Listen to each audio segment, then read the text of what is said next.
शिव सबकी झोलियां खुशियों से भरे।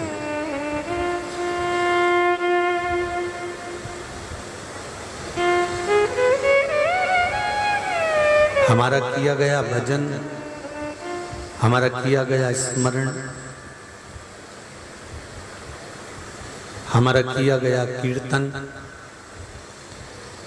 आज नहीं तो कल प्राप्त जरूर होता है, उसका फल मिलता जरूर है।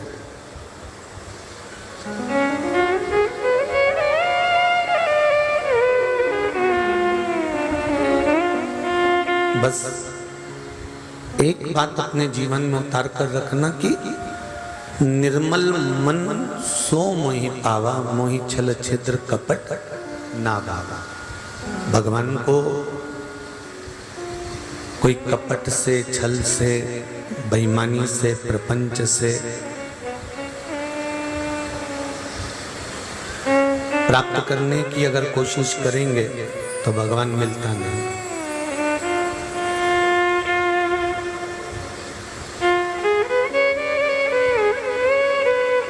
जैसे कोई गलत व्यक्ति होता है, उस गलत व्यक्ति को आप समझा के थक जाते हो, अगर वो नहीं सुधरता तो फिर आप समझाना बंद कर देते।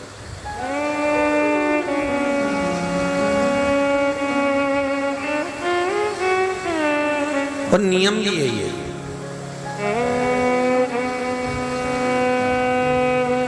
प्रेस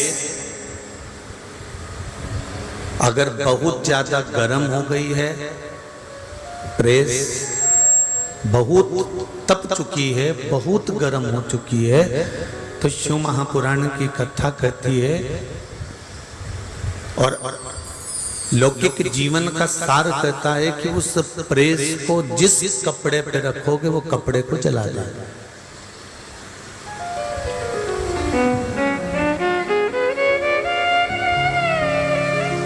बोलो री हिंगोली वाली जीजियों, सही है कि गलत है? सही है ना कि बहुत तेज अगर गर्म हो गई है, बहुत तेज गर्म हो गई है, तो उसको आप कपड़े पर रखोगे तो कपड़ा जलाएगा। अब करना क्या है? तो प्रेस जो करता है उसको मालूम है, वो बहुत समझदार होता है। उसने देखा कि ये बहुत ज्यादा गर्म हो गई है, इसलिए उसको साइड में थोड़ा रख दिया। उससे क्या होगा? थोड़ी बोलो बोलो जम के बोलो जरा, थोड़ी ठंडी हो जाएगी। फिर थोड़ी ठंडी हो जाएगी तो वो फिर कपड़ा जलाएगी क्या? नहीं जलाएगी। प्रेस अगर बहुत ज्यादा गर्म है और बहुत ज्यादा गर्म हो चुकी है तो उसको साइड में रख देना चाहिए, जिससे वो हमारे कपड़े को ना जला दे। अर्थात शिव महापुराण भी यही कह रही है, जिसको बहुत गुस्सा आता हो, जो बहुत चिड़चिड़ करता हो, बहुत क्रोध करता हो, बहुत गरम प्रेस जैसा गरम हो गया हो, उसको साइड में रख दो और तुम अपने काम में लग जाओ। अपने आप प्रेस ठंडी हो जाएगी। ज्यादा लफड़े में अपने को पड़ना नहीं है, अपने को नहीं।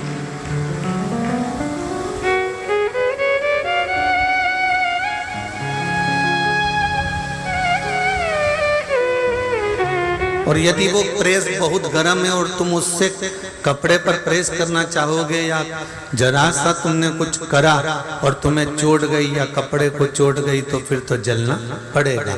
और जल गया तो वो प्रेस तो ठंडी हो जाएगी, पर तुम्हारे को जो घाव लगा है वो 15-20 दिन तक ठीक होने वाला नहीं है। और जो कपड़े पर जल गया है वो कभी मिटने वाला है क्या? नहीं। चाहे तुम कितना साबुन लगा लो, कुछ भी लगा लो, थेगड़ा लगाओगे तो थेगड़ा भी दिखेगा, कपड़ा लगाओगे थेगड़ा तो थेगड़ा भी दिखेगा। तो इसलिए निवेदन करा कि जब प्रेस बहुत गर्म हो, जब प्रेस बहुत तेज गर्म हो, तो उसको चतुर लोगों की तरह, जैसे जो प्रेस करता है उसको मालूम है कि ये बहुत गर्म हो गई है, इसलिए उसको उठाकर साइड में रख दिया। जो व्यक्ति बहुत चिड़चिड़ करता हो, बहुत क्रोध करता हो, बहुत गुस्सा करता हो, उस समय पर हमको प्रेस जैसी समझदारी रखना रखना चाहिए कि उसको एक कोने में छोड़कर अपन अपने काम में लग जाओ।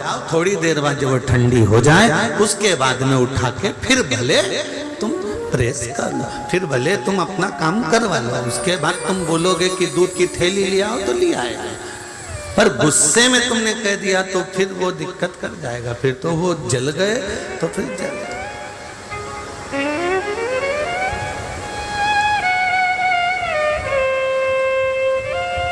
एक बार समझाया, दूसरी बार समझाया, तीसरी बार समझाया, चौथी बार समझाया, नहीं समझे तो फिर उसके बाद उसको छोड़ देना चाहिए।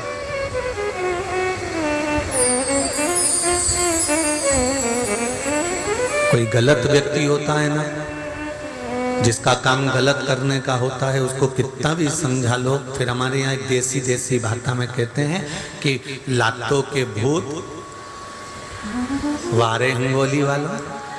गजब कहावत तो तुम लोगों को बहुत याद है, होना भी चाहिए। फिर एक सरल भाषा में कह देते हैं कि लातों के भूत बातों से नहीं मानते, इनको फिर बात समझ में आती नहीं है। जो बहुत गलत गंदा है, गलत है, उसको समझा कर थक गए, वो नहीं मानता तो उसको फिर मानने के लिए कोई बात हो ही नहीं सकती।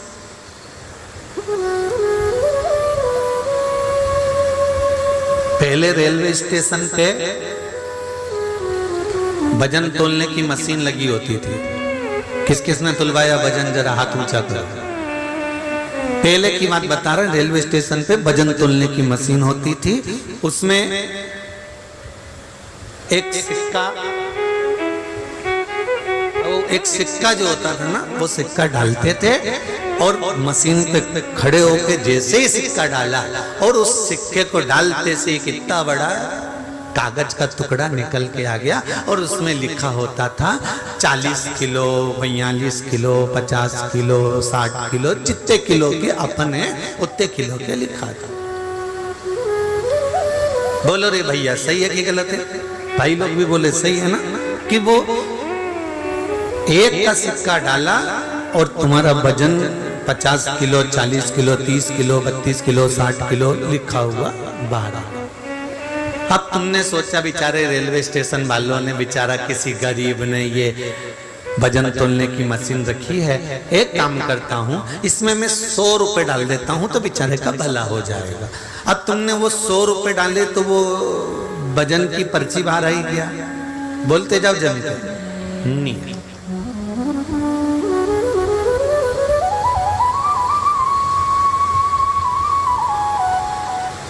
उसे तो वो सिक्का, उसे तो वो क्वाइन, उसे तुम्हारे 100 रुपए से तुमने फिर विचार करा, बेचारा किसी गरीब ने मशीन लगाई है, 500 रुपए डाल देता हूं, किसी का भला हो जाएगा, कोई गरीब का भला हो जाएगा। तुमने 500 रुपए डाले, लिखा हुआ आया क्या? स्लिप आई क्या? नहीं। 5 का सिक्का डाला तो भी नहीं आई, 10 रुपए का सिक्का डाला तो भी नहीं आई। तुमने वो सिक्का 1 का डाला तो निकल कर वो बाहर आया, क्योंकि उसकी आदत में है जब तक वो सिक्का 1 का देखता नहीं है तब तक वो मशीन वजन तोलता नहीं है। तो कई ऐसे हैं जिनको सिक्के की जरूरत पड़ती है। इनको समझाओ कि साहब 100 का रख लो, लो साहब 500 का रख लो साहब तुम भजन कर लो साहब तुम कीर्तन कर लो साहब तुम मंत्र जाप कर लो साहब तुम स्मरण कर लो साहब तुम भगवत भजन में लग जाओ। वो हमेशा काम ही ऐसा करता है कि उसको सिक्के की जरूरत पड़ जाती है और फिर हमको कुछ ना कुछ उसके लिए करना पड़ता है, कहना पड़ता है, तब जाकर वो कहता है कि अब मैं भजन तोल लेता हूँ। तो शिव पुराण कर रही है, भगवान की कथा कर रही है। कोई गलत संगत में पड़ा हुआ है, कोई गलत जगह पर पड़ा हुआ है, हमारा फर्ज है कि हम उसको समझाएं, उसको सिखाएं, उसको गलत जगह से निकालकर अच्छी जगह पर लेकर आए। पर अगर अच्छी जगह तक वो नहीं जा पा रहा है, अच्छी जगह नहीं पहुंच पा रहा है, तो कहीं ऐसा नहीं हो जाए कि तुम भी उसकी संगत में पड़ जाओ और प्रेस गर्म है और मालूम पड़े उसके संगत में आ गए तो जल जाओगे। वो तो ठंडा हो जाएगा पर हाथ पैर में अपने जल भाव हो जाएगा, फिर अपने इलाज करवाना पड़ेगा। उसी तरह शिव महापुराण कर रही है कि जो गर्म हो गया, क्रोध में हो गया, अहंकारी हो गया,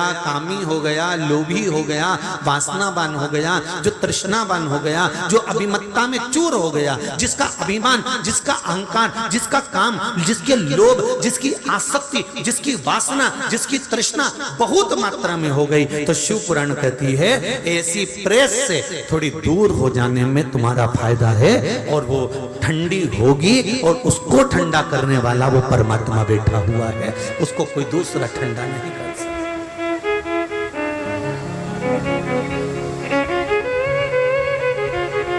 आप उससे थोड़ा सा दूरी बना लीजिए। देव ऋषि नारद को, कामदेव को जीता तो अहंकार आ गया था। भगवान शंकर के पास देव ऋषि नारद ने जाकर कह दिया था, जिसको आप नहीं जीत पाए उसको मैंने जीता है। शंकर भगवान मन में समझ गए थे प्रेस गर्म हो गई है, अब इस प्रेस को ठंडा होने के लिए थोड़ा समय लगेगा। अहंकार जब व्यक्ति का आ जाता है, अभिमान जब व्यक्ति का आ जाता है, अहम जब व्यक्ति के सिर चढ़कर बोलने लगता है, तब समझ लो कि ये अब गर्म हो गई है, अब इसको ठंडा होने के लिए समय लगेगा, और इसको ठंडा करने के लिए किसी ना किसी चीज की जरूरत पड़ेगी। कहीं पंखा चला दो, एसी चला दो, थोड़ा ठंडा कर दो। तो भगवान शंकर ने नारद जी से शब्द नहीं कहा, नारद जी से केवल इतना कहा कि आपने अगर कामदेव को जीता है तो ये बात आप किसी से कहना मती, निवेदन है। पर नारद जी माने नहीं, भगवान विष्णु से कह दिया। भगवान विष्णु ने नारद जी जैसी प्रेस को भी ठंडा कर दिया।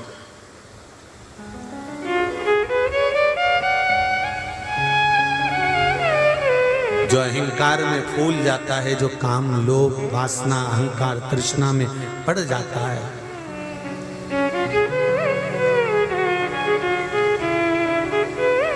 वो फिर समाप्त हो जाता है। कई लोगों की आदत रहती है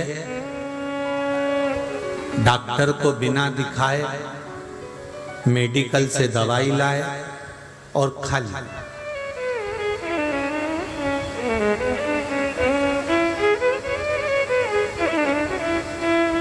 अब पूछो, तुम जो दवाई खा रही हो वो डॉक्टर ने लिखी है क्या? अरे गुरुजी सिर दुख रहा था तो मैंने यही मेडिकल पे से ले ली थी और खा ली थी। खाली सिर बंद हो गया? हाँ गुरुजी सिर बंद हो गया, ठीक है। अब तुमने बिना डॉक्टर को दिखाए, बिना गोली लिखाए तुमने मेडिकल से खरीद कर खा तो ली, उस गोली ने तुम्हारा सिर भी बंद कर दिया। पर वो गोली कौन सी थी, किस कंपनी की थी, किस पावर की थी, और उसने तुम्हारी किडनी पर और लीवर पर कितना इफेक्ट करा, ये कुछ समय के बाद मालूम पड़ेगा। जब कोई बड़ी बीमारी से तुम ग्रसित होगे तब डॉक्टर के पास जाओगे और डॉक्टर से कहोगे मेरे को बीमारी, हम तो, हमारा तो खान पीन शुद्ध है, हम तो बढ़िया, हम तो रोटी सब्जी खाने वाले, कभी हमने प्याज नहीं खाया, लहसुन नहीं खाया, कभी गलत काम नहीं करा, कभी गलत चीज नहीं खाई, हम तो होटल का भी नहीं खाते, हम तो कभी बाजार जाकर नहीं खाते, फिर हमको ये किडनी लीवर खराब कैसे हो गया? तो डॉक्टर ने पूछा ये बताओ, जब तुम्हारा सिर दुखता था, जब तुम्हारा पेट दुखता था, जब तुम्हारा पांव दुखता था, जब तुम्हारा हाथ पैर दुखता था, तुम्हारी कमर दुखती थी, तो तुम मेडिकल पर चले जाते थे, गोली लेकर आ जाते थे? किसी डॉक्टर से लिखवाया था? अगर डॉक्टर से लिखवाते तो डॉक्टर सोचकर एक गोली नहीं देता, 3 गोली 4 गोली बना कर देता कि इस गोली को खाने से साइड इफेक्ट ना हो, इसको खाने से ये दब जाए, इसको खाने से ये दब जाए। और 4 गोली, आपका दर्द एक है सिर का, पर डॉक्टर लिखता है 4 गोली। लोग समझते हैं डॉक्टर 4 गोली क्यों लिखता है, इसमें तो अकल ही नहीं है। पर समझने वाली बात है कि वो किडनी पर, लीवर पर इफेक्ट ना पड़े, इसलिए वो 3 या 4 गोली का लेवल बनाकर उसको बराबर कर कर लिखता है। पर हम अपने आप को चतुर बनकर बिना लिखी गोली को बस गए मेडिकल से खरीदा और खा गए, बाद में किडनी और लीवर बाद में डैमेज। अब सोच रहे हैं हमारा तो खान पीन शुद्ध है, हम तो अच्छे, फिर ये बीमारी।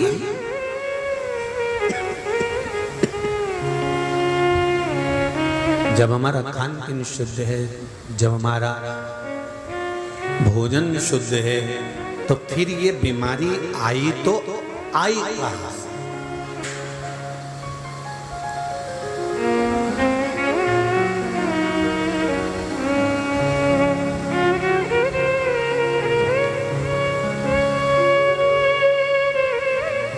किस जगह से ये बीमारी पक आई है?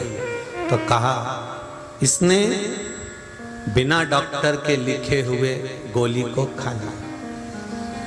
और हमारी भी आदत है, हम जो गोली डॉक्टर ने नहीं लिखी, जो गोली लिखी ही नहीं है, उसको मेडिकल से खरीद कर खा रहा है। अर्थात वेद व्यास जी ने जो लिखा हमारे शास्त्रों में, वेद व्यास जी ने जो, वेद व्यास भी डॉक्टर से कम थे क्या? वेद व्यास जी ने और हम मरीज से कम है क्या? वेद व्यास जी ने जो लिखा, तुलसीदास जी ने जो लिखा, वेद व्यास जी और तुलसीदास जी ने जो लिखा है, हमारे शास्त्रों में जो वर्णन किया है, हमने उसका स्मरण नहीं किया।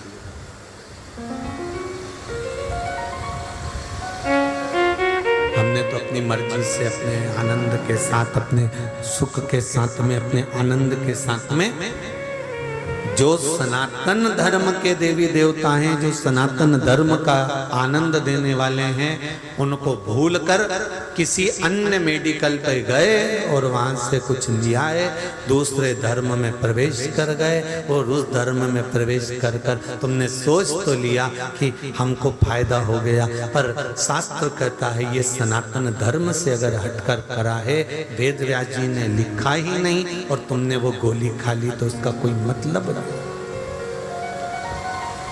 उसका कोई सार्थत्व नहीं। आप शंभु शंभु आप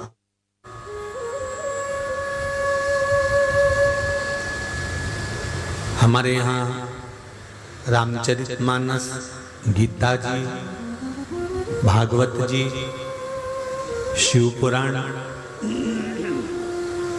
देवी भागवत, विष्णु पुराण, नर्मदा पुराण, 18 पुराण, 6 शास्त्रों का स्मरण है, उपनिषदों का स्मरण है। उसके बाद भी हम इनको छोड़कर अगर दूसरे की ओर जा रहे हैं तो हमारा जीवन व्यर्थ, फिर उस जीवन की कोई मूल्यता।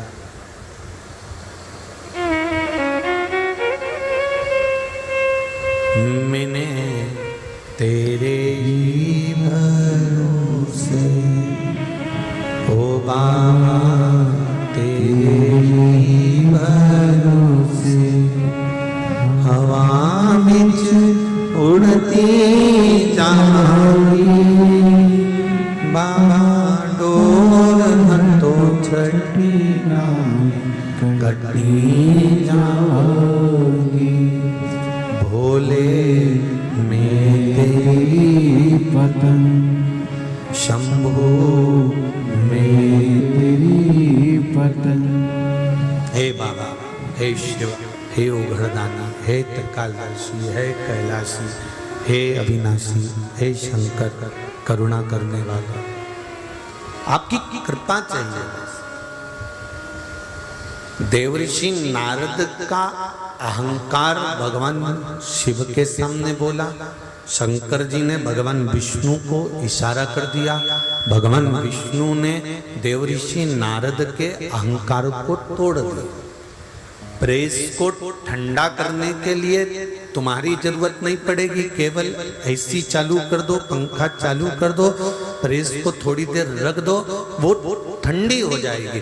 उसी तरह देवऋषि नारद को ठंडा करने के लिए भगवान विष्णु की जरूरत पड़ी और भगवान विष्णु ने ऐसे ठंडा नहीं करा, एक सुंदर आनंदमय स्वयंवर की रचना करी और उस स्वयंवर में नारद जी बैठे और बंदर का मुख बना दिया। तब इनका अहंकार समाप्त हुआ कि मैं सुंदर ही नहीं।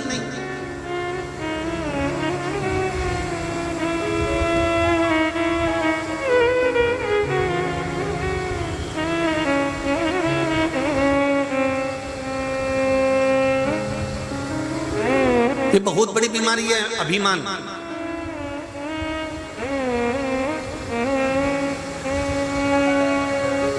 एक बात कहना चाहेंगे, अच्छी लगे तो आप अपने जीवन में रख लेना, नहीं लगे तो यहां से जाते जाते कहीं पे चौराहे पे पटक देना।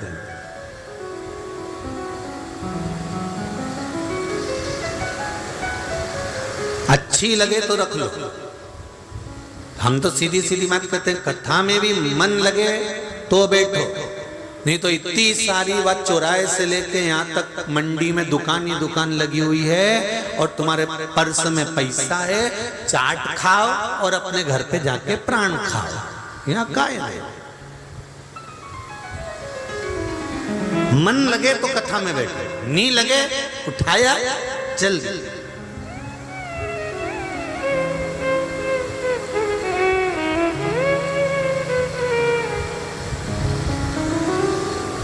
वैसे तो सभी लोग कथा सुनने के लिए आते हैं,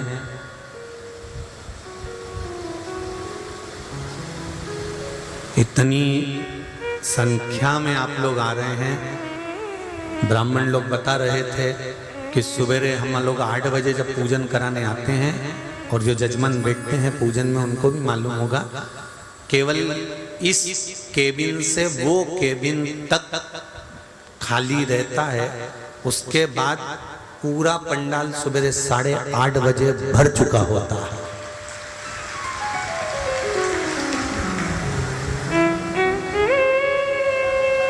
अब 8:30 बजे से अपनी जगह संभाल कर बैठना, जरा हिसाब लगाओ जरा। और कथा पूरी हो जाती है सुबह 8:30 बजे, आप तो सो के भी नहीं उठे होंगे, ना मुंडा और चाय पी रहे होंगे, और ये स्नान करके और अपने अपने घर से निकल के गाड़ियां भराकर ट्रेन में भरकर और यहाँ पहुंच जाते हैं। कल एक अखबार की न्यूज़ देख रहा था मैं, तो उसमें लिखा था कि हिंगोली के रेलवे स्टेशन पर आने वाली अमरावती, जालना, आसपास के नगर से जितनी पैसेंजर ट्रेन आ रही है, उन पैसेंजर ट्रेनों में रेल विभाग ने 2-2 बोगियां बढ़ा दी। उसके लिए रेल विभाग को बहुत बहुत धन्यवाद। इतनी भीड़ हिंगोली में देखकर, हिंगोली के रेलवे स्टेशन पर इतनी भीड़ देखकर रेलवे ने अपनी पैसेंजर ट्रेनों में एक्स्ट्रा बोगियां बढ़ा दी। उसके लिए रेल विभाग को बहुत बहुत धन्यवाद, बहुत बहुत शिव कृपा।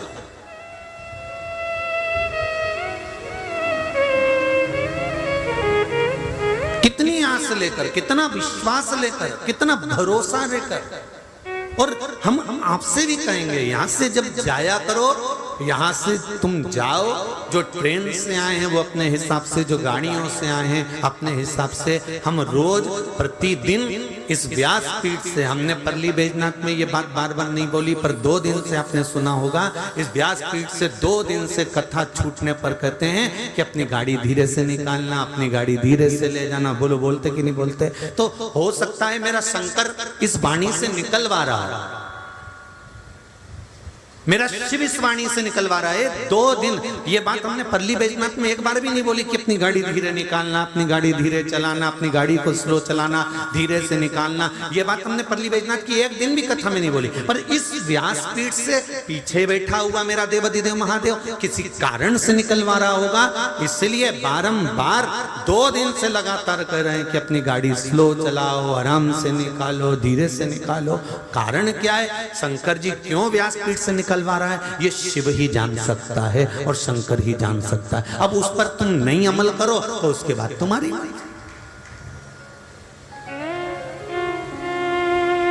थोड़ी सावधानी रखिए, जाने में भी, आने में भी, भगवत स्मरण में भी, कीर्तन में।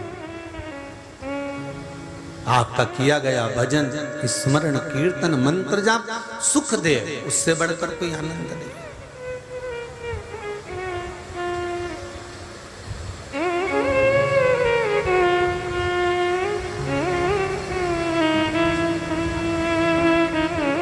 आज कुछ लोग बता रहे थे कि जितनी पब्लिक, जितने भक्त 2 दिन कथा में आए थे, वो 2 दिन के एक साथ आज तीसरे दिन पहुंच गए, इतने इकट्ठे हो। अब व्यवस्था तो व्यवस्था ही है, तो उसको संभालना आपको है, अपने आप को आप संभालना, कोई दूसरा नहीं संभाल।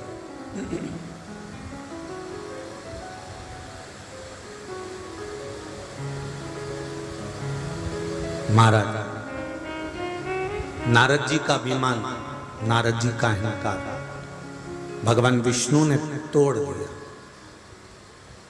शिव पुराण कह रही है, एक बात अच्छे से रखो अपने भीतर, जब जिंदगी में कहीं तुमको अहंकार आए और तुमको ये लगे कि मैं बहुत सुंदर हूं, या मेरा घर बहुत सुंदर है, मेरा बेटा बहुत अच्छा है, मेरे पास में बहुत दौलत है, मेरे पास में बहुत बल है, मेरे पास में पूरा शासन प्रशासन है, या मेरे पास में पूरी राजनीति है, या मेरे पास में बहुत ज्ञान है, तो उनसे निवेदन है, आपसे पहले जितने थे उनको याद कर लो। बलवान तो दारा सिंह भी था, नाचने में एक्सपर्ट तो माइकल जैक्सन भी था, गाने में कोकिला कंठ की तो लता मंगेशकर भी थी। जरा हिसाब लगाइए, आप सुंदरता का बखान करें तो आपसे सुंदर ना जाने कितनी ब्यूटी क्वीन निकल चुकी, कितनी।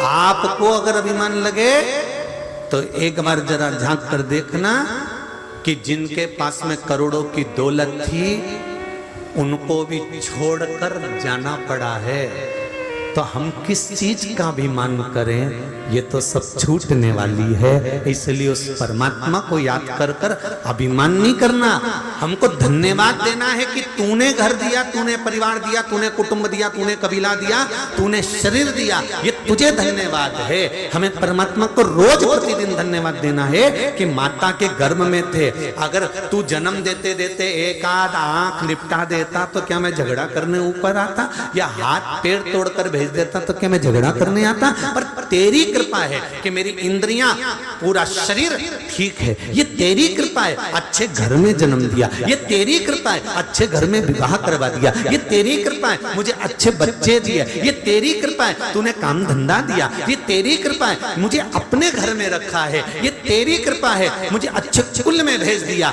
ये तेरी कृपा है। मुझे अच्छे समाज में भेज दिया, ये तेरी कृपा है। कि मुझे भारत की भूमि पर भेज दिया, ये तेरी कृपा, किसी दूसरे की नहीं हो सकती।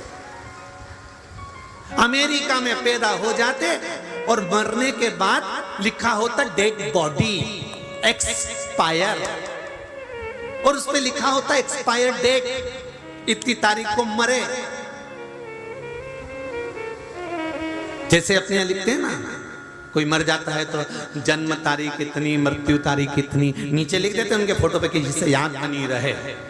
तो वहां भी लिखते हैं, अमेरिका में भी, विदेश में भी लिखते हैं, बर्थडे इतनी तारीख का, एक्सपायर इतनी तारीख का।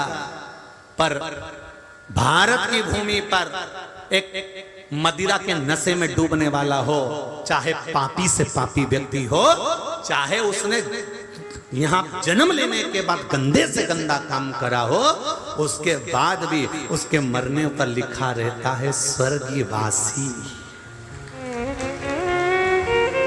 कितना गंदा आदमी मरा, उसके वहां तो लिखना था कि बेकार, पर नहीं, उसके मरने पर भी लिखा स्वर्गवासी। और ये नाम तो स्वर्गवासी क्यों लिखा? तो किसी ने पूछा, अमेरिका में मरे तो एक्सपायर लिखा रहता है, मरे तो एक्सपायर लिखा रहता है, भारत में मरने वाला पापी से पापी, कुत्ते से कुत्ता, दारू कुत्ता तक मरे नहीं तो उसके आगे भी लिखा रहता है स्वर्गवासी। तो इसने कौन सा अच्छा काम कर दिया? तो क्या कोई काम अच्छा नहीं करा, बस एक काम अच्छा करा कि भारत की भूमि पर जन्म लिया। भारत में जो जन्म लेकर मरता है वो स्वर्ग जाता है, भले भजन करे ना। इसलिए उसके नाम क्या लिखा रहता? स्वर्गवासी, एक्सपायर नहीं।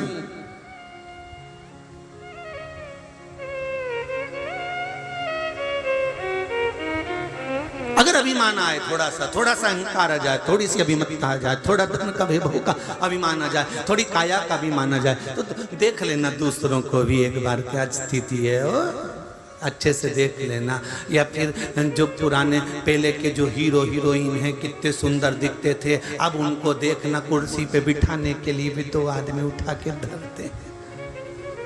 पहले उनको बत्ती सी फंसाना पड़ती है तब कुछ बोल पाते हैं। जरा विचार करिएगा कि किस बात का अहंकार कर कर बैठे हो, किस अभिमतता में जी रहे हो, किस अहंकार में जी रहे हो। अगर मीराबाई से पूछा, मीराबाई तो किस बात का अभिमान करती है? मीरा कहती है मेरो एक बड़ोरे अभिमान की मेरा गुरु समर्थ है। मीराबाई कहती है अभिमान करना तो गुरु के ऊपर करना, जिस गुरु ने मुझे भव से पार लगा दिया, ऐसा गुरु अगर जीवन में मिले तो मनुष्य तर जाए। मीराबाई कहती है मुझे अभिमान अपने गुरु का है, और जनाबाई कहती है मुझे अभिमान अपने गुरु नामदेव जी का है। नामदेव जी कहते हैं मुझे अभिमान अपने गुरु का है। रामकृष्ण परमहंस कहते हैं मुझे अभिमान अपने गुरु का है। स्वामी विवेकानंद कहते हैं मुझे अभिमान अपने गुरु का है। जीवन में जन्म लेने के बाद अभिमान करना तो अपने गुरु का करना, कि मेरे गुरु ने मुझे भव से पार उतार दिया, मेरे गुरु ने मुझे मंत्र दिया, स्मरण दिया, पूजा बताई, अर्चना बताई, स्मरण कराया, कीर्तन कराया और भव से पार उतार दिया। ये अभिमतता हो तो गुरु की हो कि मेरे गुरु ने मुझे पार लगा, मेरी नहीं कि मेरे पास गाड़ी है, मेरे पास बंगला है तो मेरे अनुसार गुरु जी चलेंगे। नहीं नहीं नहीं नहीं, हम गुरु के अनुसार चलेंगे।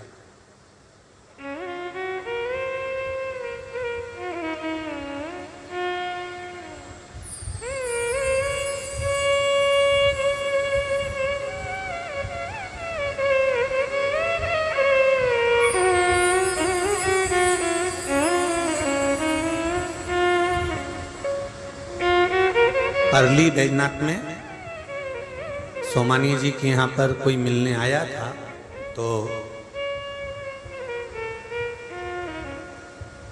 उसने कहा कि गुरुजी हमारे तकलीफ चल रही है, ऐसा है वैसा है।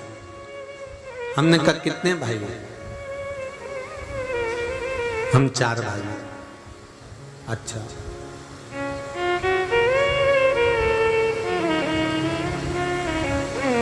सब एक साथ रहते हैं कि अलग अलग रहते हैं? सब अलग अलग रहते हैं। अच्छा,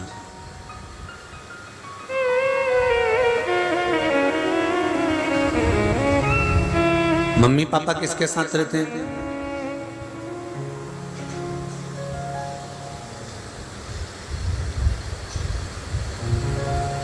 हमने प्रश्न किया मम्मी पापा किसके साथ रहते हैं, उस उत्तर को सुनोगे तो शायद आपकी खुशी का ठिकाना नहीं रहेगा। मम्मी पापा 4 में से किसके पास रहते हैं? तो वो लड़का कहता है मैं मम्मी पापा के पास रहता हूं।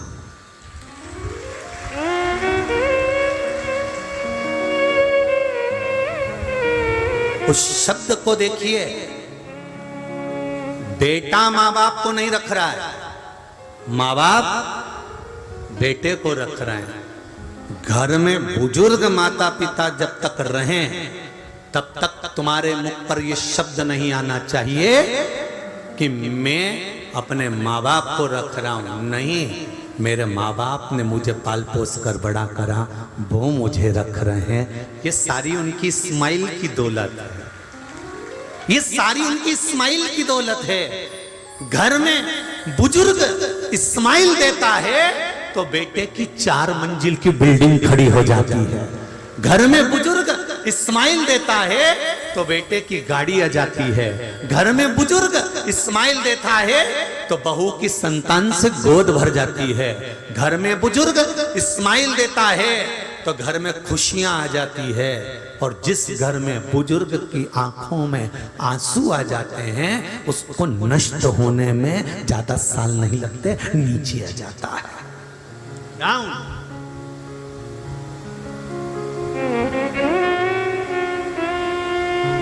दौलत है बुजुर्ग, दौलत है बड़े हमारे घर के।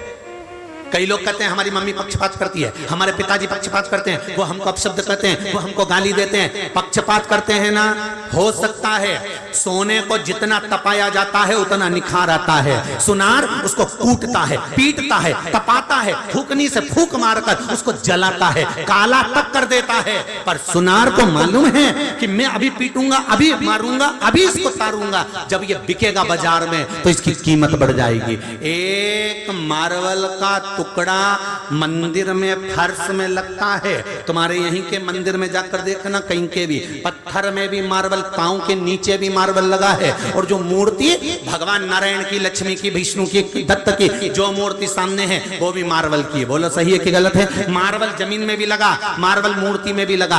एक ही मार्बल, एक ही खदान का, एक ही दुकान का, जमीन में भी लगा है और मंदिर में भी रखा है। बस अंतर इतना था, मार्बल जब खदान में से निकलता है तो प्रत्येक मूर्ति बनाना वाला प्रत्येक खदान के पत्थर की मूर्ति बनाना चाहता है। क्यों? मूर्ति की कीमत ज्यादा मिलती है, जमीन पर लगने वाले फर्श की कीमत कम मिलती है। तो प्रत्येक मूर्ति बनाने वाला मूर्ति बनाना चाहता था। उसने पत्थर निकाला, निकाल कर तराशना प्रारंभ करा। उसने जो हथौड़ी मारना प्रारंभ करी, पत्थर टूट कर गिर गया। उसने कहा इसकी मूर्ति नहीं बन सकती, इसको पांव के नीचे लगवा दो। तो जमीन पर लगाया गया। जिसको तराशा गया, जिसने चोट को सहन करा था, हथौड़ी को सहन करा था, जो चोट सहन करता गया वो मंदिर में बैठकर पूजा गया, वो भगवान बनकर पूजा गया। जो चोट सहन नहीं कर पाया वो जमीन पर रखा गया। उस पर लोगों ने थूका, गालियां दी, पत्थर रखाया, लात रखाई, जूता रखाया। उस पर किसी ने पूजन नहीं करी, उस पर लात रख कर गए हैं। बस माता पिता अपशब्द कह रहे हैं, माता पिता ताने दे रहे हैं, माता पिता गालियां दे रहे हैं, माता पिता पक्षपात कर रहे हैं। उनको करने दो, हो सकता है वो तुमको तपाएंगे, इतना तपाएंगे, इतना तपाएंगे कि सोने जैसा निखार देंगे। आज नहीं तो कल तुम खुद देखना, जिसको माता पिता ने अपनी वसीयत दी थी वो रो रहा होगा, और जिसको माता पिता ने नसीहत दी थी वो उन्नति पर चढ़ रहा होगा। जिसको वसीयत दी थी उसका लड़का फूल गया, अरे पापा दादी ने मुझे बंगला दे दिया, अरे पापा दादाजी ने मुझे ये दे दिया। पैसा पैसा देख के छोरे ने डब्बा खेल लिया, शेयर मार्केट में लगा दिया, दोस्तों के साथ जुए में बैठ गया, मांसाहार में बैठ गया, वेश्यावृत्ति में बैठ गया, सारा नाश मिला दिया। जिसको वसीयत मिली थी वो आज भी रो रहे हैं, और जिनको नसीहत मिली थी वो आज खुशी की जिंदगी जी रहे हैं, क्योंकि उनकी औलाद को कुछ नहीं मिला पर संस्कार।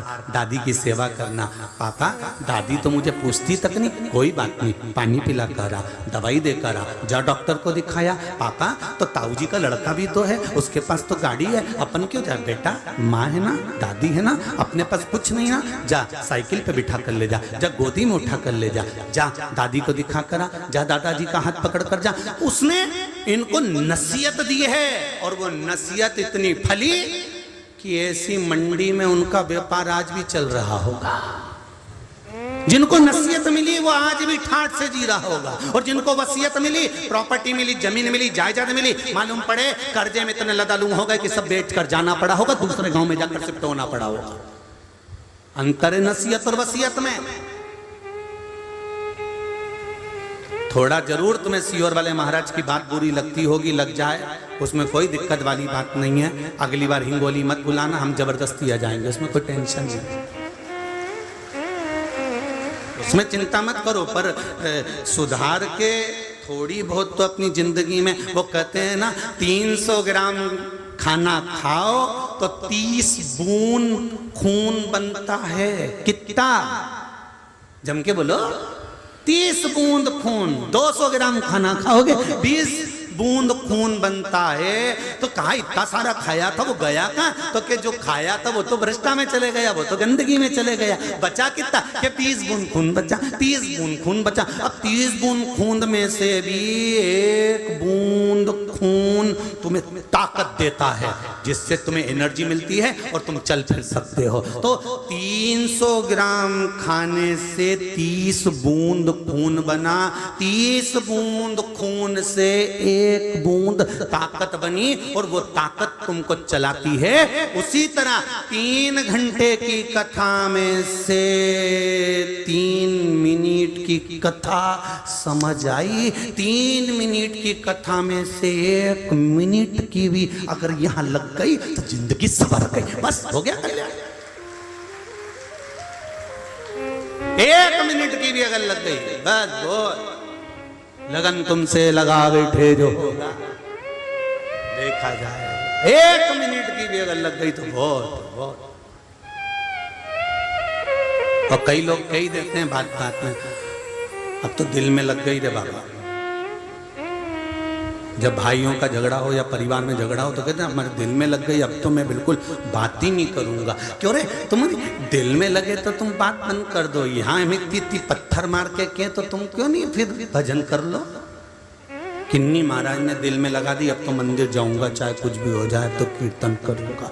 जरा सा झगड़ा होता है ना माताओं का, सबसे पहले खाना बंद करती है, मेरे को तो खाना खाना ही नहीं है। और शिव पुराण कहती है जितना झगड़ा हो उतनी रोटी ज्यादा खाओ, क्योंकि एनर्जी भी तो चाहिए झगड़ने के लिए।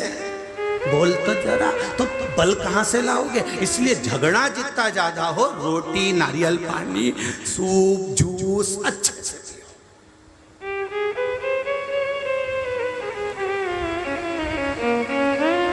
खाना नहीं छोड़ना। लोग तुम्हें ताव दिलाएंगे, झगड़े में ताव दिलाएंगे, बहुत ताव दिलाएंगे, मत खा, तो तुम भी कह देना खाऊंगी जा। और अभी के अभी जाओ ने 2 रोटी में अचार का मसाला लगा, फिंगर बना के, गुट्टा बना के वहीं बैठ के खा ले। अपन खाना नहीं छोड़ना अपने को, चाहे कुछ भी हो जाए। लोग के यहाँ से चली जा, अपने मायके जा, कि नी जाऊं यहीं छाती पे मूंग धरूंगी और मोबाइल लेके कथा सुनने बैठ गए।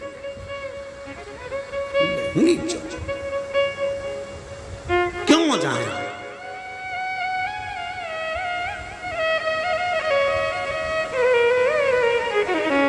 कितना ही ताव दिलाएं लोग, अपने को नहीं जाना।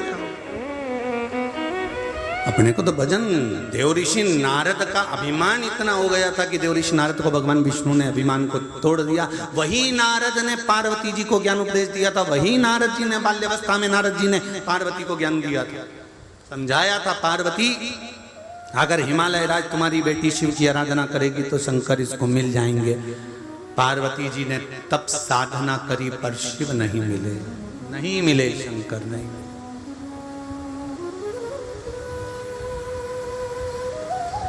बहुत तप करा माता पार्वती ने, बहुत साधना करी। शंकर भगवान मगर बनकर आए, साधु बनकर आए, ऋषि बनकर आए। शिव जी ने बारंबार परीक्षा ली पर पार्वती जी के सम्मुख में शिव नहीं आए, प्रकट नहीं।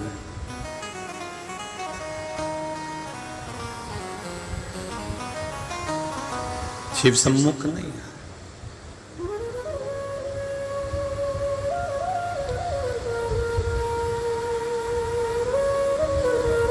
हृदय चित्त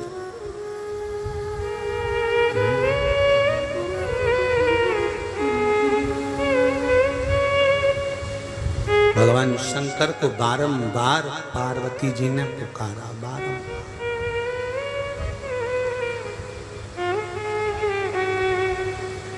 बारंबार।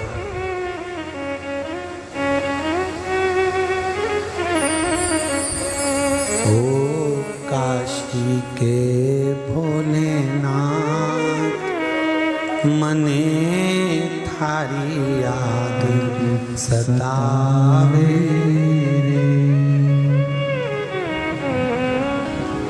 हिच क्या ना रोके भोलेनाथ, हिच क्या ना रोके भोलेनाथ, मने थारी याद सतावे ओ काशी के भोलेनाथ मने थारी याद सतावे ओ काशी के भोलेनाथ सब गाइए मने थारी याद सतावे हिच क्या ना रोके भोलेनाथ, हिच क्या ना रोके भोलेनाथ, मने थारी याद सतावे ओ काशी के भोलेनाथ मने थारी याद सतावे। बड़े भाव से, आनंद से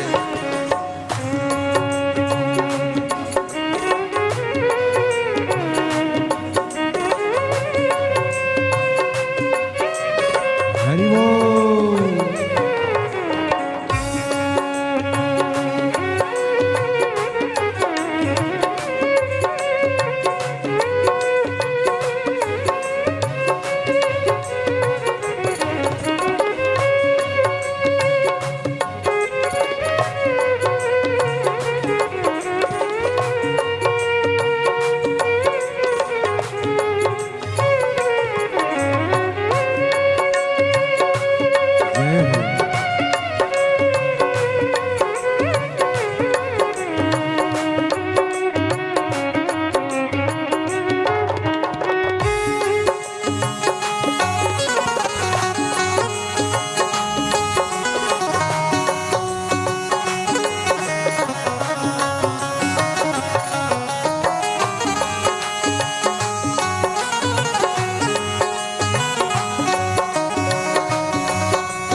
सी अटक गई, नैनों में अटक गई, कब तुम दर्श दिखाओगा।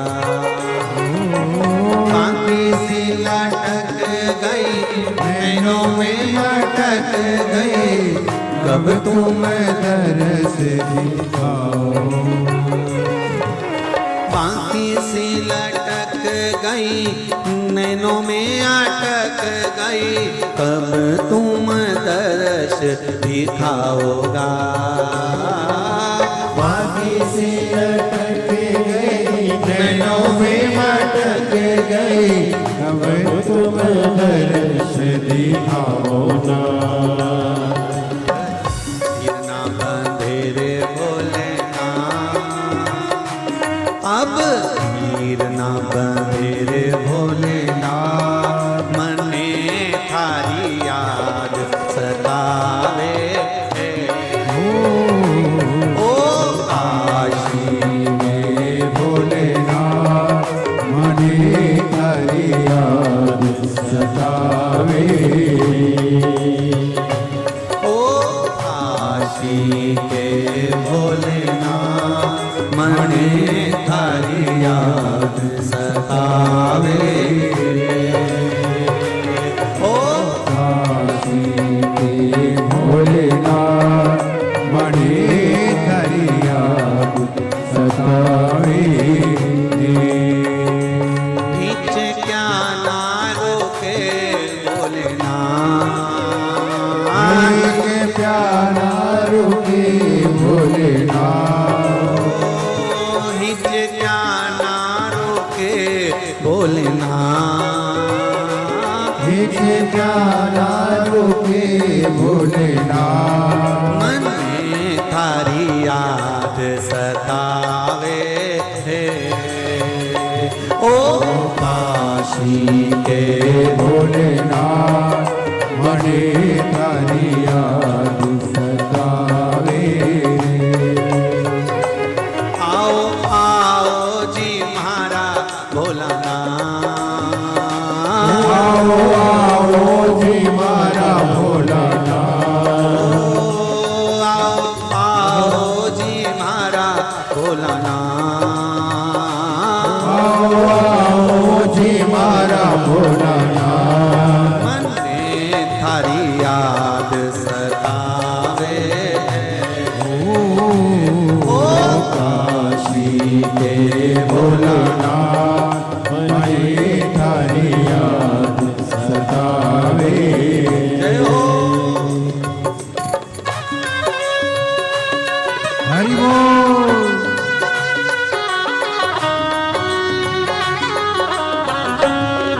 हरि बोल।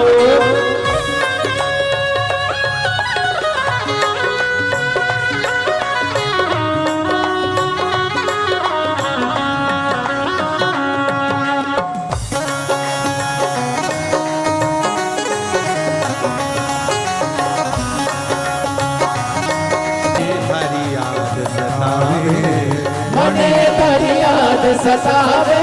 आर आर महादेव तुम काशी छोड़ो भोलानाथ, तुम काशी छोड़ो भोलानाथ, मने थारी याद सतावे।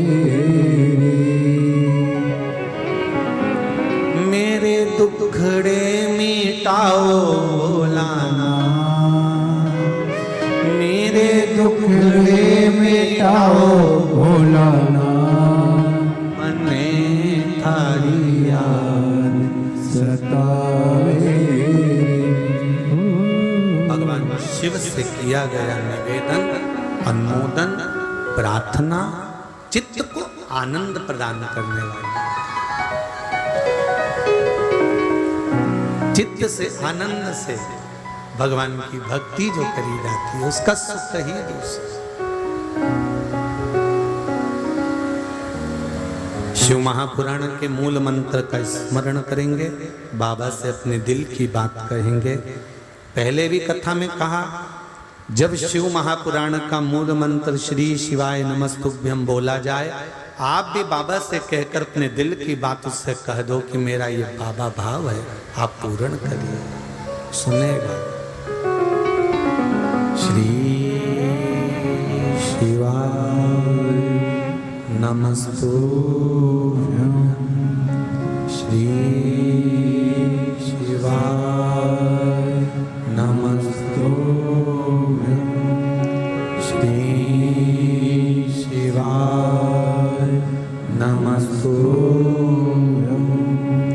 श्री शिवाय नमस्तुभ्यम, श्री शिवाय नमस्तुभ्यम। भोला सदुख काटो मारा, ओ भोला सब दुख काटो मारा। शिव शंकर जपूं तेरी माला, भोले बाबा जपूं तेरी माला, भोला सब दुख काटो मारा, ओ भोला सब दुख काटो मारा। भगवान से अपने हृदय की बात कहें कि बाबा, स्वयं देवऋषि नारद के कहने पर जो पार्वती जी तप साधना में लगी थी, शिव को प्राप्त नहीं कर सकी, तब नारद जी ने पार्वती जी को जाकर देखा कि इतना घोर तप करने पर तो भगवान प्रकट हो जाना चाहिए, फिर ये प्रकट क्यों नहीं हो?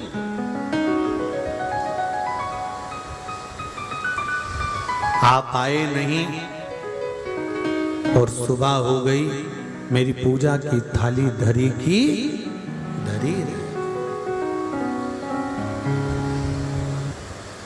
क्या कारण था?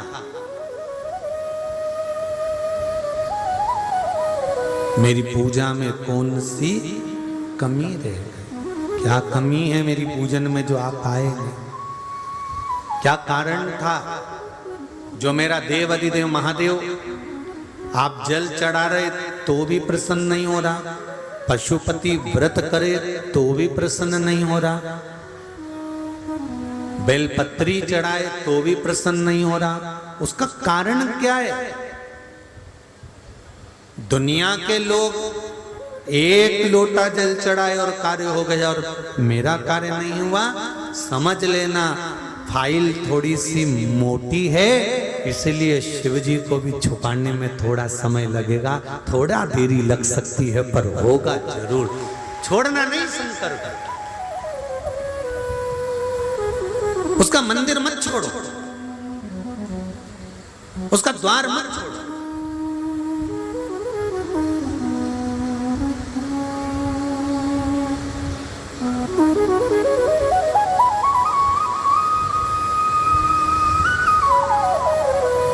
और जब मंदिर और द्वार नहीं छूटेगा, तेरे मंदिर में आना मेरा काम है और मेरी बिगड़ी बनाना तेरा काम है। हमने उसका द्वार नहीं छोड़ा, हमने उसका मंदिर नहीं छोड़ा, तो वो सुनेगा जरूर, निश्चित है सुनेगा।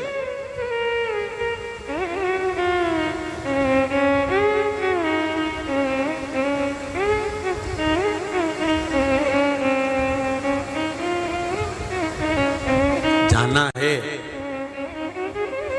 देवऋषि नारद को लगा कि आखिर कारण क्या है।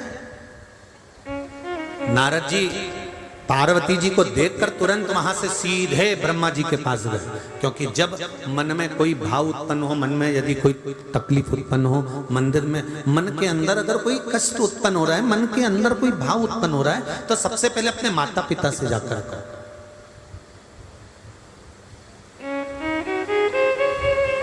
अगर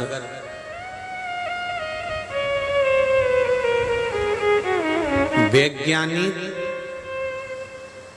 मंगल पर जीवन ढूंढ रहे हैं, क्या ढूंढ रहे हैं? बोलो बोलो, जम के बोलो जरा। मंगल पर जीवन ढूंढ रहे हैं, और शिव पुराण कहती है, शंकर की कथा कहती है कि जीवन में मंगल ढूंढ लो, इससे बढ़कर दुनिया का कोई सुख नहीं।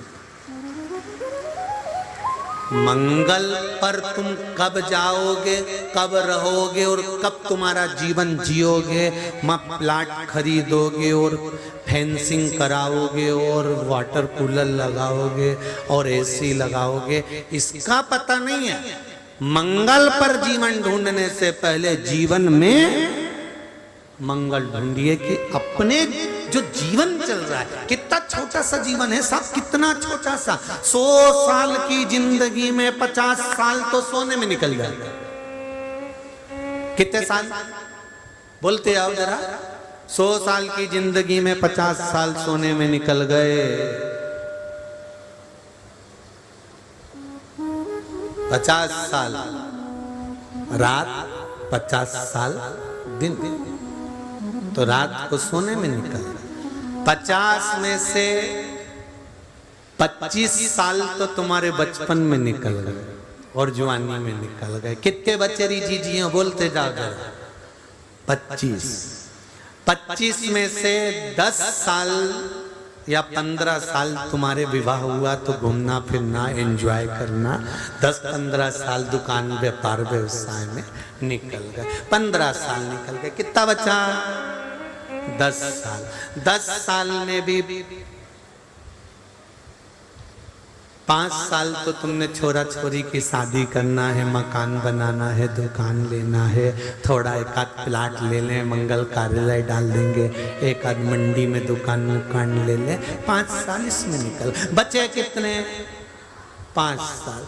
5 साल में से 2.5 साल तो ये कमर, घुटना,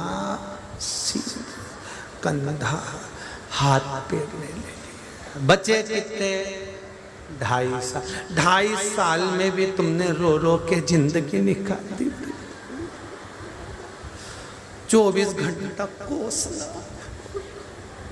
अब पूरा 2.5 साल इसमें निकाल दिया तो फिर भजन को समय क्या दिया ये बताओ। 100 साल ऐसे कैसे ही निकल गए। भगवान भी कहेगा रे मैंने तुझे कितना जोरदार बना के भेजा था। ये 2 कटोरे दिए थे कि शिव महापुराण की कथा हो तो आस्था चैनल को चालू कर लेना, फेसबुक यूट्यूब पर सुन लेना, और अगर अपने हिंगोली में हो तो थोड़ा इन पाँवों को कष्ट देकर वहां चली जाना, एक बार बैठकर कथा का रस तत्व ग्रहण कर लेना तो जीवन सार्थक हो जाए।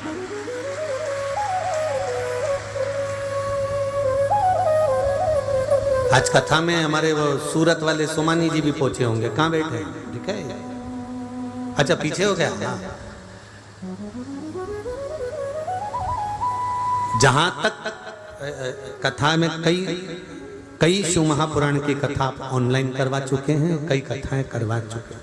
सोमानी सूरत से हैं, कपड़ों की फैक्ट्रियां हैं बाबा की कृपा से, और